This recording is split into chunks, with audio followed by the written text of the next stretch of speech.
Gokulam jewellers 20,000కు మించి కొనుగోలుకి gold coin, diamonds కి 5,000 ఆఫర్, ఎలక్ట్రిక్ బైక్ గెలుపొందే గొప్ప అవకాశం.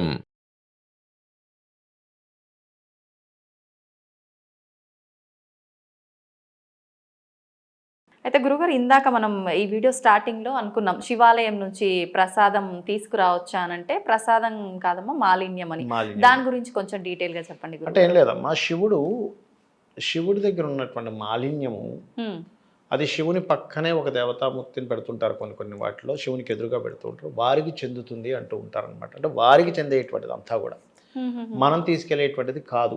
అది శివానుగ్రహంతో ఆ యొక్క పురోహితుడికి బుద్ధికి తోచి ఇస్తున్నప్పుడు శివుడు ఇస్తున్నట్టే, పురోహితుడు ఏదో ఇస్తున్నట్టు కాదు. అక్కడ శివుడికి ఆ యొక్క పురోహితుడికి ఆ మనసులో వెళ్ళేలా చేస్తాడు. నువ్వు వీళ్ళకి అరటిపండు ఇవ్వు, ఆయన 4-5 తీసుకొస్తాడు చేశారు, లోపలికి వెళ్ళి ఒక అరటిపండు, కొబ్బరి చిప్ప, 2 పువ్వులు తీసుకొస్తాడు. ఇలా తీసుకొచ్చేసి అక్కడ ఎవరు రాగానే ఇగోండి అని ఇచ్చేస్తాడు. అంటే ఏమిటి, అది ఆటోమేటిక్గా ఈశ్వరానుగ్రహం అలా కలుగుతుంది అక్కడ. అంతేగాని అలా కాదు. అంటే ఈశ్వరుడి దగ్గర ఏంటంటే ప్రత్యేకంగా నేను మీకు ఇందాక అన్నాను చూసారా, ఫైనల్ ఇది కంప్లీట్నెస్. ఈశ్వరుడు అంటే ఏంటంటే కంప్లీట్ అవ్వడం అనమాట. సృష్టి, స్థితి, లయం అంటే అయిపోవడం అని కాదు అక్కడ. ఇది కంప్లీటే, ఇంకో దానికి స్టార్టింగ్ లయం అంటే. అంటే ఆ కంప్లీట్నెస్ అనేటువంటిది నువ్వు చేసిన పూజ కంప్లీట్నెస్, నువ్వు కోరుకుంటున్న కోరిక కంప్లీట్నెస్ అవుతుంది అని చెప్పడం ఈశ్వరుడు ఇండికేషన్ అనమాట. అది అందుకని మనం అడగకూడదు, ఆయనే ఇవ్వాలి అంటారు. ఇప్పుడు మనం చూడండి, ఒక ఎగ్జామ్ రాసాము, మార్కులు వేసి ఎవరి దగ్గరికి మనం వెళ్ళి అడుగుతామా, నాకు 35 మార్కులు దాటించాను, వాళ్ళు వేయాలి మార్కులు. అది కూడా ఇలాగే. నిజమే గురువు గారు, మన ప్రయత్నంగా మనం పరీక్ష రాయడం వరకే. అది మీరు తప్పు రాశారా, కరెక్ట్ రాశారా, హ్యాండ్ రైటింగ్ కరెక్ట్ గా రాశారా లేదా, ఇవన్నీ వాళ్ళు వేస్తారు మార్క్స్. మన చేతుల్లో లేదు. మన చేతుల్లో ఉండవు. ఓకే.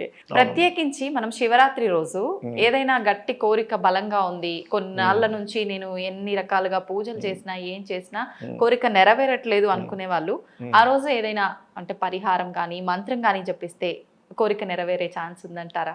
తప్పకుండా. అయితే ఫస్ట్ నేను మీకు ఒక విషయం చెప్తాను. మనం ఏదైనా ఒక కోరిక కోరుకునేటప్పుడు ఎలా కోరుకోవాలో శాస్త్రం చెప్పింది ఏమిటంటే, స్వామి నేను ఇది కావాలనుకుంటున్నాను, నేను అర్హుడిని అయితే నాకు ఇది ఇవ్వు అని కోరుకోవాలి ఎప్పుడు కూడా. ఇప్పుడు పిల్లవాడికి తల్లి నిప్పు కనికనివ్వదు. ఎందుకు ఇవ్వదు? చిన్నపిల్లడికి ఎందుకు ఇవ్వదు? కాల్చుకుంటాడు. ఒక కత్తెరనో ఇవ్వము మనం చిన్నపిల్లలకి ఇవ్వము. ఎందుకు ఇవ్వము? అర్రే వాడు గుచ్చుకుంటాడరా అంటాం. కానీ పెద్దోళ్ళకి అలా అంటాం లేదు. అంటే ఏమిటి, దాన్ని ఎలా హ్యాండిల్ చేయాలో పిల్లలకి తెలియదు. వాడి కంట్లో వాడే పొడుచుకోవచ్చు. అందుకని భగవంతుడు మనకేంటంటే మనకున్న పుణ్యకర్మ పాపకర్మ బట్టి మనం అడిగిన కోరికకి సమర్థుడా కాదా, అర్హత ఉందా లేదా దాన్ని బట్టి ఇస్తాడు పరమాత్మ. అడగాలి ఒకటి. రెండవది, మనం ఒక పూజ చేస్తాం, లేదా ఒక హోమం చేస్తాం, యజ్ఞం చేస్తాం. ఆ ఫలితం ఏదైతుందో స్వామివారికి దారపోసేసేయాలి. పోసినప్పుడు ఏమవుతుందంటే అది వందింతలై వస్తుంది మన దగ్గరికి. మనం ఒక కోరిక అడిగాం, నాకు ఈ సంవత్సరం ఎట్టి పరిస్థితుల్లో నేను ఒక బెంచ్ కారు కొనుక్కోవాలి, నాకు ఇస్తావా లేదా అంటే, నీకు బెంచ్ కారు వచ్చే యోగం ఉంటే అది వస్తుంది. ఇప్పుడు చిన్నపిల్లవాడు ఉన్నాడు, మా 14 ఏళ్ళు నిండలేదు, తండ్రిని అడిగాడు నా కారు ఇవ్వు, లేకపోతే నాకు బైక్ ఇవ్వని తినేశాడు. వాడు బాధ భరించలేక ఇచ్చాడు. వాడు సక్రమంగా నడపాలని రూల్ లేదు, వాడు హ్యాండిల్ చేయలేకపోవచ్చు. ఎక్కువ స్పీడ్లో వెళ్ళినప్పుడు ఏమవుతుంది, అప్పుడు యాక్సిడెంట్ అవుతుంది. అలాగే మనకి తెలియదు, మనం ఏదో కోరేసుకుంటాం, దానికి మనం అర్హులమా కాదా అనేటువంటిది మనకి తెలియదు. చిన్నపిల్లవాడికి ఎలా తెలియదు అలా మనకు తెలియదు. తెలియక తండ్రిని పిల్లవాడు నిందించినట్టుగా మనం నిందిస్తూ ఉంటాం.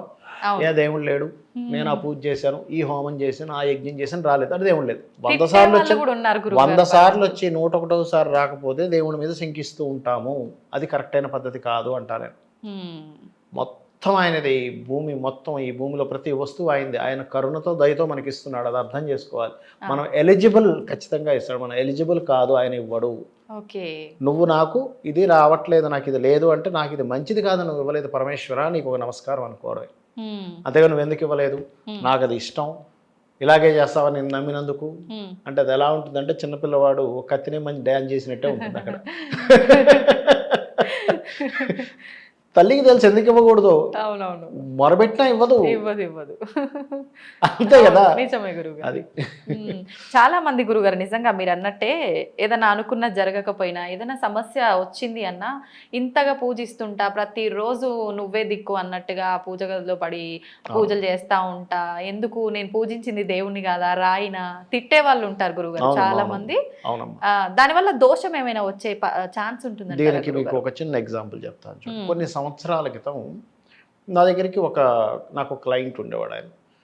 ఇప్పటికీ అప్పుడప్పుడు ఎప్పుడైనా ఫోన్ చేస్తుంటారు, ఏదైనా సమస్య ఉంటే అడుగుతుంటారు. అతను ఏం చేశాడంటే ఒక విషయం అడిగాడు, ఏమండి మా కంపెనీ వాళ్ళందరూ యుఎస్ దీనికి వెళ్తున్నారు, నాకు కూడా ఆ ఎలిజిబిలిటీకి రావాలి, ఏం చేయమంటారు అంటే పలానా రెమెడీ చేసుకోండి, బట్ మీ జాతకంలో అయితే లేదు, విదేశాలకు వెళ్ళే యోగాలు పెద్దగా లేవు, మీకు ఈశ్వరానుగ్రహం ఉంటే ఏది కాంతి లేదు, ఒక్కసారి మీరు రెమెడీ చేసుకోండి, ఈ పరిహారం చేసుకోండి, లేకపోతే ఈ స్తోత్రం చదవండి అన్న. అడిగితే అంటే మా టీం అంతా ఒక కంపెనీతో ఏదో పెట్టుకొని వెళ్దామని ప్లాన్ చేసుకున్నారు, ఒక 4-5 కలిపి. ఓకే. అంటే ఆయన ఏం చేశాడు, అయినా రాలేదు ఆయనకి. అన్ని రోజులు వేరే చేస్తే వచ్చి రాలేదు. లేదు సార్, అసలు జాతకం లేదు, దేవుడు లేడు, ఏమీ లేడు, నేను నాస్తికుని అయిపోతున్నా ఈరోజు వచ్చాను. అరే అట్లా అనుకోకయ్యా, ఈశ్వరుడు ఎందుకు ఇవ్వలేదో నీకు ఇప్పుడు తెలియదు, నీకు అర్థం కాదన్న. సరే అయిపోయింది. నెక్స్ట్ ఏంటంటే కట్ చేస్తే ఈ 5 వెళ్ళాల్సింది నేను ఉండిపోయిన 4 వెళ్ళారు. వీళ్ళు వెళ్ళింది ఒక ఫేక్ కంపెనీతో వెళ్ళారు తెలియక. అక్కడికి వెళ్ళి నానా బాధలు పడి వెనక్కి వచ్చారు. అప్పుడు ఈయన అన్నాడు, బాబు నిజమే సార్, నన్ను భగవంతుడు ఎందుకు పంపించలేదో నాకు ఇప్పుడు అర్థమైంది. నిజంగా గురుగారు, ఇప్పుడు ఆయన విషయంలో అలా జరిగింది కాబట్టి ఆయన రియలైజ్ అయ్యాడు. అలాగే ఎక్కడో దగ్గర మనకు రియలైజ్ వస్తుందమ్మా మనకి. అవునవును. దానికోసం మనం వెయిట్ చేయగలగాలి, అర్థం చేసుకోగలగాలి పరమాత్మను. అంతేగాని ఏదో ఒక చిన్న తప్పు జరిగితే నాకు ఇది ఇవ్వలేదు కాబట్టి తల్లి నాకు తల్లి కాకుండా ఉంది అన్నట్టుగానే ఉంటుంది. తల్లి ఏదో పిల్లవాడికి ఇవ్వలేదు పాడైపోతాడని అంత మాత్రం నువ్వు తల్లిని కాదంటావా? లేదు. అలాగే పరమాత్మను కూడా కాదనడానికి లేదు, ఇది అర్థం చేసుకోవాలి. ఓకే.